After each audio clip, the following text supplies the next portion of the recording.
City boys versus village boys. Now the same city boys, they still go back to the village. So the village boys are more important than the city boys. Because even for city, Lagos City, then defeat Asiwaju, that's the city. And for village, they still defeat am 2023. And I can assure you 100% that Peter Obi will win Southeast and South conveniently.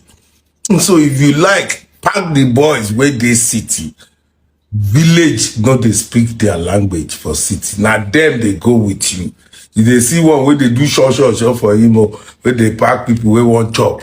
No, that one for Imo State, Peter Obi will still flog APC by 80%. If you get the money, come and bet with me. For Anambra State, Peter Obi go still flog APC. For all the Igbo land, Peter Obi will clean the Igbo land.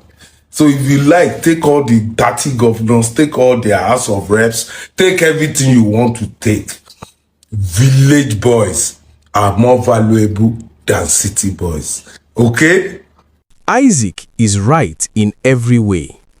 You cannot even compare the village boys movement with the city boys movement. The village boys movement is by far greater than the city boys movement in every ramification. The city boys movement is a creation of an individual, while the village boys movement is organic and people-powered. The latter will always defeat the former, and that is our strength. With the way this village boys movement drowned out their own city boys movement, you can understand why the APC is so scared of Peter Obi. The village boys movement is a huge success. Not only did it swallow their city boys narrative, it took control of the conversation and even made a mockery of the city boys movement despite all the people and money involved on their side. They can do anything to ensure that Obi is not on the ballot because they know he is the only real threat they have. They have the money. They have the governors.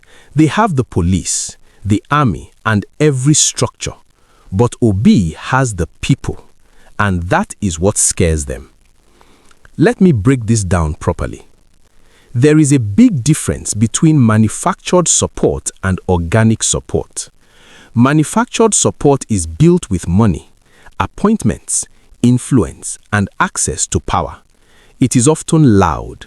It dominates the airwaves. It fills event centers because people were mobilized with incentives. It trends because sponsored posts are everywhere. But it does not have deep roots. Organic support is different. Organic support grows naturally. It is built on conviction. It is sustained by belief. It is defended by passion. It does not depend on who is sharing money. It does not depend on who controls government structures. It depends on ordinary people who genuinely believe in a cause. And that is exactly what the Village Boys movement represents. It is not funded from one powerful office. It is not coordinated from the top. It is not driven by contracts or political appointments.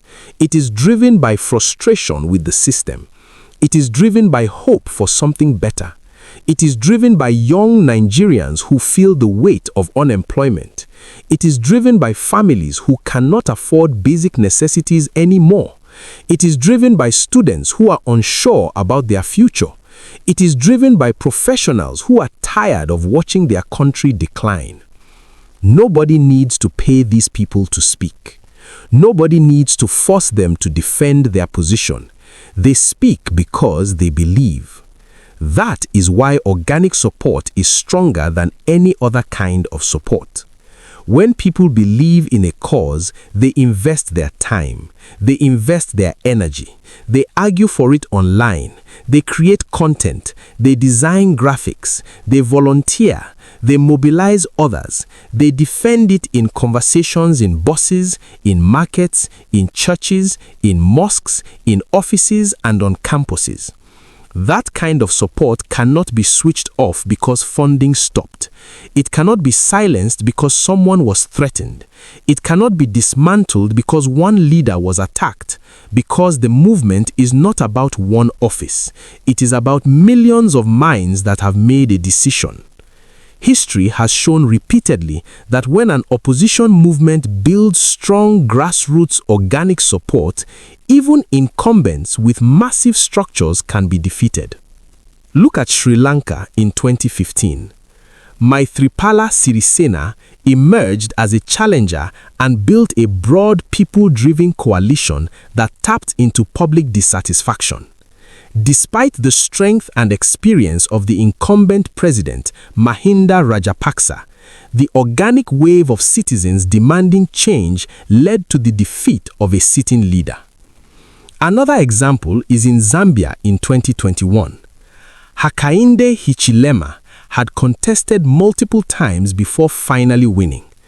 Over the years, he built a strong grassroots following, especially among young people and citizens frustrated by economic hardship.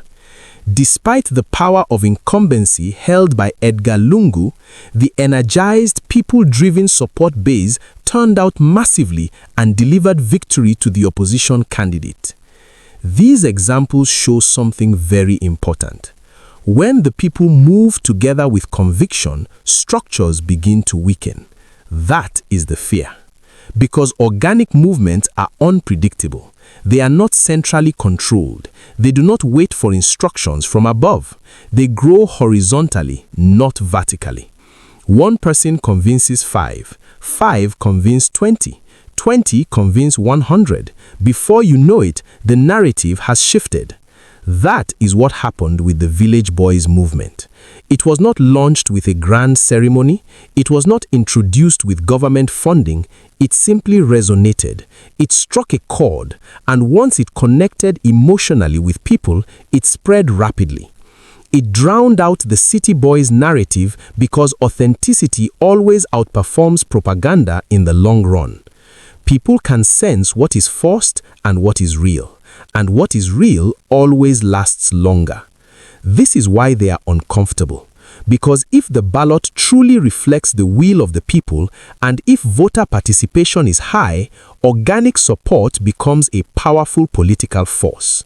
You can intimidate structures, you can negotiate with governors, you can influence institutions, but how do you suppress millions of ordinary citizens who have made up their minds? That is the challenge. Because history has shown that when ordinary citizens organize around belief rather than benefits, change becomes possible. And that is truly what scares them.